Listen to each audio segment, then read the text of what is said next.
on violence has raised questions about how best to deal with rioting and disorder on our streets. I'm joined now from Lincoln.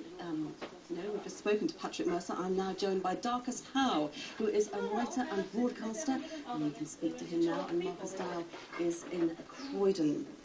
Marcus Dow, are you shocked by what you've seen there last night? No, not at all.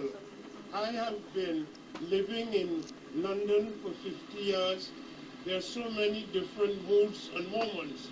But what I was certain about, listening to my grandson and my son, is that something very, very serious was going to take place in this country. Our political leaders had no idea. The police had no idea.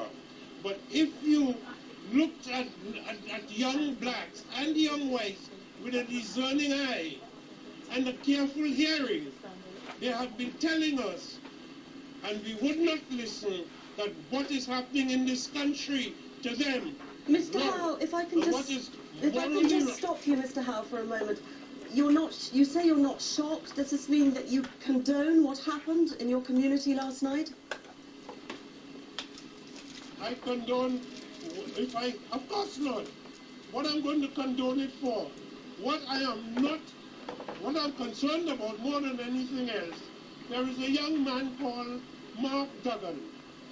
He has parents, he has brothers, he has sisters, and few yards away from where he lives, a police officer blew his head off.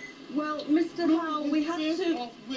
Let me finish. Mr. Howe, we have to wait for the official inquiry before we can say things like that. We don't know what happened to Mr. Duggan. We are going to wait for the police report on it. If I can take you on a little bit, you were talking about your grandson. You were talking about young people. You were talking about your grandson. You were talking. They have been stopping and searching young blacks for no reason at all. I have a grandson, he's an angel, and he began to think he was coming of age when the police slapped him up against the wall and searched him, and he thought he had now had a gold star. I asked him the other day, apropos of a sense that something was going seriously wrong in this country. I said, how many times have the police searched you? He said, Papa, I can't count. There's so many times. Mr. Howe, that may well have happened, and if you say it did, I am not to gainsay you. But that is not an excuse to go out rioting and cause the sort of damage that we have been seeing over the last few days. Where were you in 1981 in Brixton? Mr. They had I don't call it rioting, I call it an insurrection of the masses of the people. It is happening in Syria, it is happening in Clapham, it's happening in Liverpool, it's happening in Port of Spain, Trinidad, and that is the nature of the historical moment. Mr. Howe, Mr. Howe, if I can just ask you, you are not a stranger to riots yourself, I understand, are you? You have taken part in them yourself. I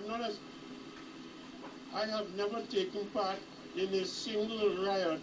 I've been on demonstrations that ended up in a conflict, and have some respect for an old West Indian Negro and stop accusing me of being a rioter.